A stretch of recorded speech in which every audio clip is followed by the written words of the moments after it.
Good morning, 큐티 가족 여러분, and welcome to Throwback Thursday. 매년 10월 17일은 World Trauma Day로 알려져 있습니다. 세계보건기구 WHO에 의하면 트라우마는 전 세계적으로 사망과 장애의 주요 원인이라고 합니다. 그래서 이날은 비상 상황에서 생명을 구하고 보호하는 것에 그 중요성에 초점을 맞춥니다.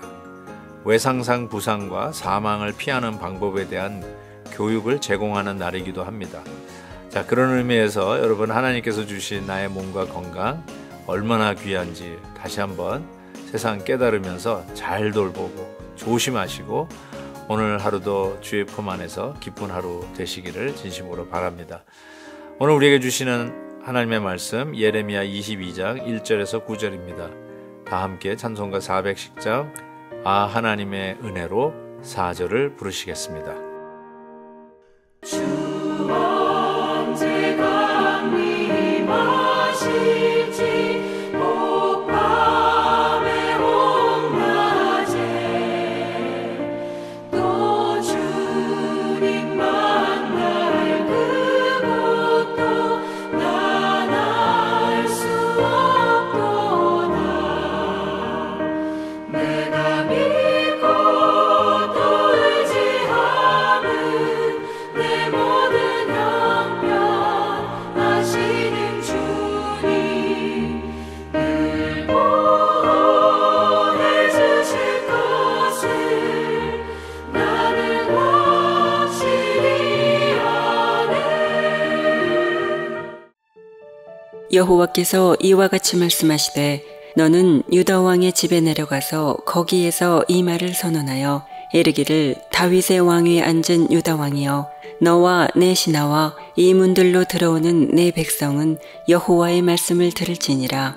여호와께서 이와 같이 말씀하시되 너희가 정의와 공의를 행하여 탈취당한 자를 압박하는 자의 손에서 건지고 이방인과 고아와 과부를 압제하거나 학대하지 말며 이곳에서 무죄한 피를 흘리지 말라.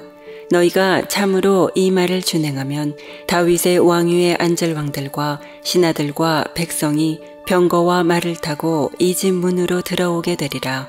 그러나 너희가 이 말을 듣지 아니하면 내가 나를 두고 맹세하노니 이 집이 황폐하리라. 여호와의 말씀이니라. 여호와께서 유다 왕의 집에 대하여 이와 같이 말씀하시니라. 내가 내게 길르앗 같고 레바논의 머리이나 내가 반드시 너로 광야와 주민이 없는 성읍을 만들 것이라. 내가 너를 파멸할 자를 준비하리니 그들이 각기 손에 무기를 가지고 내 아름다운 백향목을 찍어 불에 던지리라. 여러 민족들이 이 성읍으로 지나가며 서로 말하기를 여호와가 이 큰 성읍에 이같이 행함은 어찌 되민고 하겠고 그들이 대답하기는 이는 그들이 자기 하나님 여호와의 언약을 버리고 다른 신들에게 절하고 그를 섬긴 까닭이라 하셨다 할지니라. 바른 신앙과 거짓 신앙을 구별하는 방법은 저는 이렇게 또 접근해 봤으면 좋겠어요. 바른 신앙을 가지면 주위의 사람들에게 이 축복이 됩니다. 그래서 여러분이 들어가는 직장에, 여러분이 있는 그 공동체에 여러분 때문에, 참된 신앙을 갖고 있는 여러분 때문에 축복이 됩니다.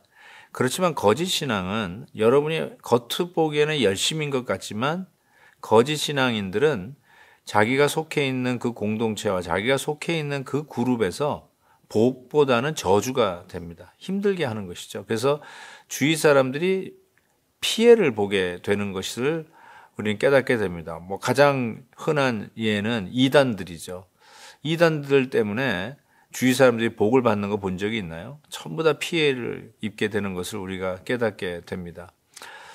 제가 왜 이렇게 말씀을 시작하냐면 오늘 말씀 속에서 하나님께서 에레미야에게 너는 저 유다 집에 내려가서 이렇게 외치라고 이야기를 하는 것입니다. 뭐라고 말씀하시냐면 3절 보십시오. 너희가 정의와 공의를 행하며 탈취당한 자를 압박하는 자의 손에서 건지고 이방인과 고아와 과부를 압제하거나 학대하지 말며 이곳에서 무죄한 죄를 흘리지 말라.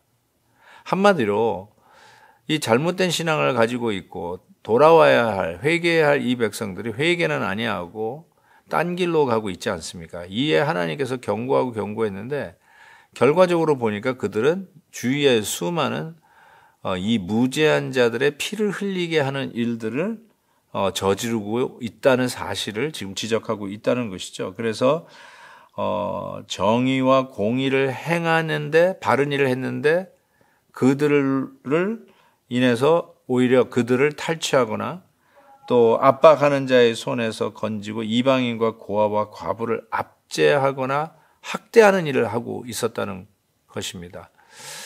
무죄한 자의 피. 여러분 여기 무죄한 자는 결단코 죄를 짓지 않는 완벽한 성인을 이야기한다. 이렇게 이야기하는 거고요.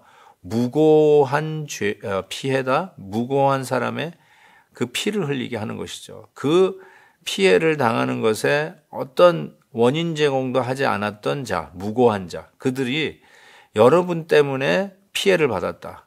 그러니까 바로 그 백성, 그 피해를 끼친 너희들 그거에 있어서부터 손을 끊고 그들을 오히려 위해라. 그들이 억울하게 하지 말라라고 하는 말씀을 하나님께서 하고 계십니다.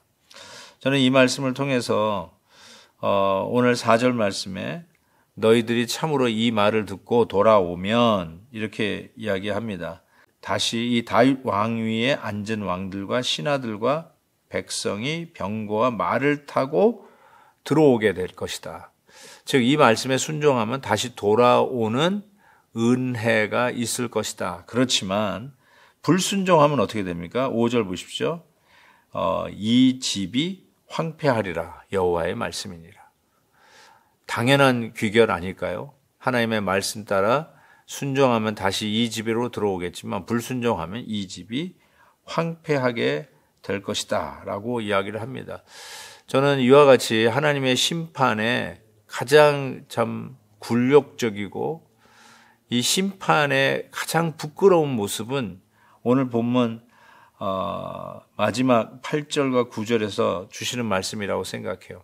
뭐라고 얘기하냐면 여러 민족이, 그러니까 주위에 있는 다른 사람들이, 여러 민족들이, 교회 다니지 않는 내 이웃이 우리 신앙을 지키려고 했던 우리들을 향해서 뭐라고 얘기하냐면 저 사람들 왜 저렇게 됐어? 왜 망했어? 왜 나라를 못 지키고 저렇게 노예로 팔려가는 거야? 왜 그랬을까? 자기네들이 이런 질문을 던지는데 여기에 대한 대답이 뭔지 아십니까? 자기네들이 결론을 내렸는데 9절 보세요. 하나님 여호와의 언약을 버리고 다른 신들에게 절하고 그를 섬긴 까닭이라. 이것이 바로 하나님을 믿지 않는 이방인이 내리는 결론이야. 저 사람들이 하나님을 믿지 않냐고 딴 길 가니까 하나님에게 의해서 저렇게 버림을 받고 하나님의 심판을 받았다. 가장 우리 하나님을 믿는 성도들의 입장에 생각할 때 듣지 말아야 할 말, 그것이 바로 이 말 아닐까요? 가장 굴욕적이고 부끄러운 죄죠. 사랑하는 우리 큐티인 가족 여러분, 우리는 저 사람들은 뭐 때문에 저렇게 힘들고 어려운데도 하나님을 향한 이 기쁨이 있을까? 뭐 이렇게 긍정적일까? 왜 저렇게 항상 기쁠까? 어떻게 주일날 교회 다녀온다는데 어떻게 저렇게 항상 행복할까? 우리 같으면 절망하고 땅을 치고 곡을 해도 부족할 것 같은데 이런 이야기를 들어야 되거든요. 저런 사람이 믿는 하나님 나도 믿고 싶다. 저분이 가는 교회 나도 가고 싶다. 그런데 뭐라고 한다고요? 가장 저주받은 하나님의 심판받은 모습. 저 사람들 왜 저래? 하나님을 버리니까 저렇게 벌 받는구나. 이 이야기를 주위 사람들이 한다는 것이죠. 부디 우리가 이 말씀을 경종으로 삼아서 하나님 이렇게 부끄러운 성도로 살지 아니하고 오히려 하나님의 영광을 드러내고 하나님의 기쁨이 되는 우리 믿음의 가족들, 믿음의 성도들이 되도록 축복해 주옵소서. 저와 여러분의 기도의 제목이 되기를 진심으로 바랍니다. 하나님 아버지, 오늘도 말씀을 통해서 다시 한번 깨닫게 해주시니 감사합니다. 순종의 귀한 열매, 다시 집으로 돌아오는 이 복을 누리게 해 주시옵소서. 우리 이웃들에게 핀잔이나 비판이나 정말 혀를 차면서 불쌍히 여김을 받는 이런 굴욕적인 심판이 아니라 오히려 하나님의 영광을 위해서 우리의 삶이 주위 사람들에게 롤 모델이 되고 또 저들에게 하나님을 향하여 인도해 올 수 있는 귀한 문이 되도록 축복해 주옵소서. 예수 그리스도의 이름으로 기도하옵나이다. 아멘. 내일 또 뵙겠습니다.